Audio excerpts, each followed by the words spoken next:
friends, welcome to my channel. இன்னைக்கு வீட்லயே bakery ஸ்டைல்ல பன் எப்படி செய்யறதுன்னு பார்த்துடலாமா? ஓவன் இல்லாம குக்கர்லயே சூப்பரா செஞ்சிடலாம். வீட்ல இருக்க இன்கிரிடியன்ட்ஸே போதும். வாங்க எப்படி செய்யறதுன்னு பார்த்துடலாமா? இது செய்யறதுக்கு ஃபர்ஸ்ட் மைதா மாவு, முட்டை, பால், ரூம் டெம்பரேச்சரில் இருக்கிற பட்டர் இல்லைனா குக்கிங் ஆயில், ஈஸ்ட்டு, உப்பு, சீனி இவ்வளோதான். இன்றைக்கி நான் 2 கப் அளவு மைதா மாவு எடுத்திருக்கேன். 2 கப் அளவு மைதா மாவில் கொஞ்சமாக உப்பு, சீனி சேர்த்துட்டு இன்ஸ்டன்ட் ஈஸ்ட்டு சேர்த்துருக்கேன். இன்ஸ்டன்ட் ஈஸ்ட்டு சேர்க்குறதுனால நான் டேரெக்டாக சேர்க்குறேன். இல்லைனா நீங்கள் வார்ம் மில்கில் 1 ஸ்பூன் ஈஸ்ட்டு 1 ஸ்பூன் சீனி போட்டு 10 நிமிஷம் வச்சிங்கன்னா அழகாக ஃபோம் மாதிரி ரெடி ஆனதுக்கப்புறமா இந்த மாவில் நீங்கள் சேர்த்துக்கலாம். இந்த மாவுக்கு நடுவில் ஒரு சின்ன குழி பறிச்சிட்டு ஒரு முட்டை, அப்புறமா ரூம் டெம்பரேச்சரில் இருக்க பட்டருக்கு பதிலாக நீங்கள் குக்கிங் ஆயில் கூட சேர்த்துக்கலாம். அதுக்கப்புறமா காய்ச்சி ஆற வச்ச பால் எல்லாம் சேர்த்து அழகாக மிக்ஸ் பண்ணிக்கோங்க. கையை வச்சு அப்படியே ஒரு 5 நிமிஷம் ஈவனாக மிக்ஸ் பண்ணிகிட்டே இருங்க. மாவெல்லாம் கையில் கொஞ்சம் ஒட்டுற மாதிரி பிசு பிசுப்பாக தான் இருக்கும். மாவை நல்லா ரெடி பண்ணிவிட்டு ஒரு ஒர்க்கிங் ஏரியாவில் போட்டு அழகாக ஒரு 5 நிமிஷம் சாஃப்டாக அப்படியே பிசைஞ்சு வச்சுட்டே இருங்க. மாவு அழகாக ரெடி ஆயிரும்.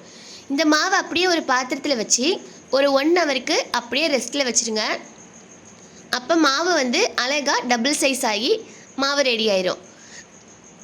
இதில் நம்ம சேர்க்கக்கூடிய ஈஸ்ட்டு, நம்ம மாவு அதெல்லாம் நல்ல பர்ஃபெக்டாக இருந்துச்சுன்னா பன்னும் சூப்பர் பர்ஃபெக்டாக வரும். இந்த மாதிரி அழகாக நீட் பண்ணி அப்படியே ஒரு பாத்திரத்தில் வச்சு மூடி போட்டு வச்சுருங்க. 1 ஹவர் கழித்து பார்த்தோம்னா அழகாக டபுள் சைஸ் ஆகி வந்திருக்கும். அப்புறம் நடுவில் ஒரு டிஷ்ஷும் குத்திட்டு மாவை அப்படியே எடுத்து 1 நிமிஷம் அழகாக நீட் பண்ணி ரவுண்ட் ஷேப் பண்ணிக்கோங்க. அதுக்கப்புறமா உங்களுக்கு எந்த ஷேப்பில் வேணுமோ அந்த மாதிரி ஷேப்பு சைஸ் அட்ஜஸ்ட் பண்ணி கட் பண்ணி எடுத்துக்கோங்க.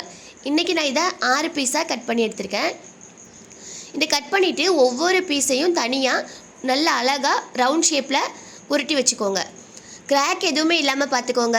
இல்லைனா பன்னு ரெடியாகி வரும்போது வெடித்து வந்துடும். இப்படி நம்ம வைக்கும்போது நமக்கு அழகான ஷேப்பில் கிடைக்கும். இதை எந்த பாத்திரத்தில் நம்ம இன்றைக்கி பன்னு செய்ய போகிறோமோ அந்த பாத்திரத்தில் கொஞ்சமாக பட்டர் அப்ளை பண்ணிவிட்டு ஒவ்வொரு பன்னாக எடுத்து வச்சுக்கோங்க. கொஞ்சம் கேப் விட்டு வச்சுக்கோங்க. அப்போ தான் நம்ம ஒரு 1/2 ஹவர் கழித்து பார்க்கும்போது இது டபுள் சைஸாகி வந்துடும். டபுள் சைஸாகி வந்ததுக்கப்புறமா குக்கரை ப்ரீஹீட் பண்ணி கேஸ்கட்டு விசிலும் இல்லாமல் இந்த பாத்திரத்தை அப்படியே வச்சு ஒரு கரெக்டாக ஒரு 1/2 ஹவர் அழகாக குக் பண்ணி எடுத்தோம்னா சூப்பரான பன் ரெடி. கண்டிப்பாக வீட்டில் ட்ரை பண்ணி பாருங்கள். செய்கிறதுக்கு ரொம்ப ஈஸி தான். வீடியோ பிடிச்சா லைக் பண்ணுங்கள். மறக்காமல் ஃபீட்பேக்கை கமெண்ட்டில் சொல்லுங்கள். நமக்கு பர்ஃபெக்டான பன்னு வரணும்னா 2 விஷயம் மட்டும் நம்ம நோட் பண்ணணும். என்னென்னா ஃபஸ்ட்டு நம்ம ப்ரூஃபிங்க்கு விடும்போது கொஞ்சம் டைம் எடுக்கும்.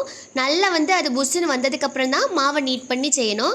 அது மாதிரி நம்ம அடுத்து 2வது செய்யும் போதுமே அந்த பன் ஷேப்புக்கு திரட்டி வச்சதுக்கப்புறமும் அப்படியே அது டபுள் சைஸ் ஆகிற வரைக்கும் வெயிட் பண்ணி பேக் பண்ணோம்னா சூப்பராக பர்ஃபெக்டாக. மறக்காமல் சேனலை சப்ஸ்கிரைப் பண்ணிடுங்க.